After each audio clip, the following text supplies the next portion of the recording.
आज हम बात करने वाले हैं इमेजिनरी या इमेजिनेटिव सेंटेंस की। हिंदी में हम इन्हें कहते हैं काल्पनिक वाक्य।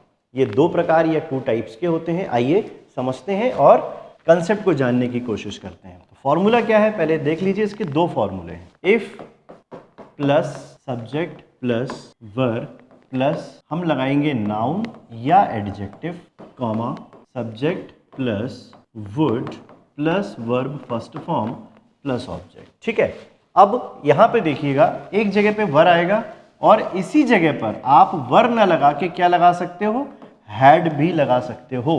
तो कभी वर लगाना है, कभी हैड लगाना है। अब इसमें कंफ्यूजन होगा कि वर कब लगाना है और हैड कब लगाना है। तो इस बात को समझिएगा कि जब हम काल्पनिक वाक्यों के बारे में बात करते हैं ना, तो काल्पनिक वाक्य दो पार्ट में कैसे डिवाइड हो रहे हैं।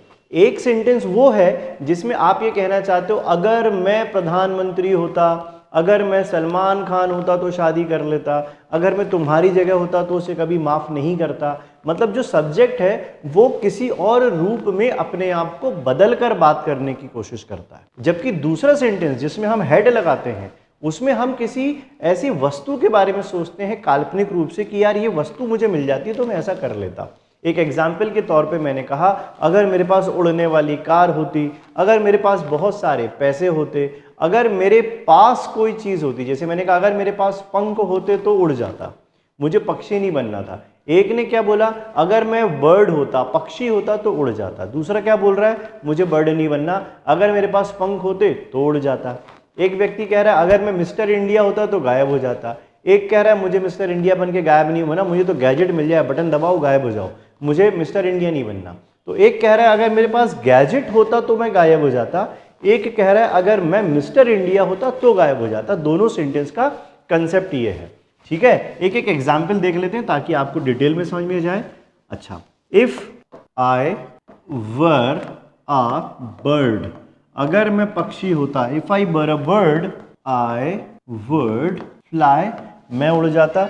दूसरे सेंटेंस में हम हैड लगाते हैं तो सेंटेंस क्या बनेगा, इफ आई हैड विंग्स, अगर मेरे पास पंख होते मैं उड़ जाता, आई वुड फ्लाई।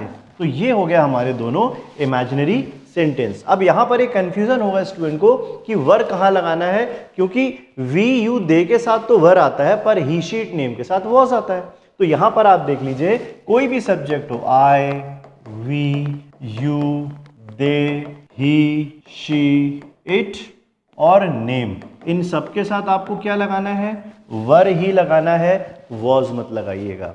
आई होप आपको ये पूरा कंसेप्ट समझ में आ गया। अब एक और छोटी सी बात और इसमें समझिए, कभी कभी किसी सेंटेंस में आप ये देखोगे कि इफ का यूज नहीं करते, लेकिन इस तरीके के सेंटेंस को हम ऐसा बोलते हैं, जैसे if I were a bird I would fly.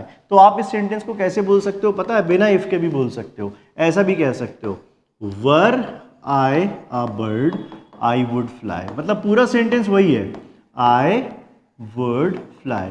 तो रूल ये कहता है कि अगर इफ लगाओगे तो सब्जेक्ट प्लस वर लगाना, और अगर इफ नहीं लगाओगे तो वर प्लस सब्जेक्ट लगाना। इफ नहीं हो तो ऐसा कह सकते हैं, were I a bird I would fly, और इफ लिखना हो तो if I were a bird I would fly. ये हमारा कंसेप्ट है।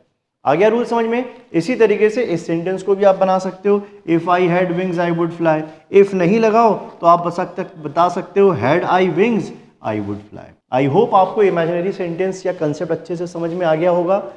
और इसी तरीके के वीडियोस, इंफॉर्मेटिव वीडियोस और इंग्लिश कंसेप्ट को जानने के लिए सब्सक्राइब कीजिएगा मेरे चैनल को। वीडियो इंफॉर्मेटिव लगा हो तो प्लीज़ शेयर कर दीजिए और आपका ढेर सारा प्यार दीजिए इस चैनल को, इस वीडियो को। Thank you.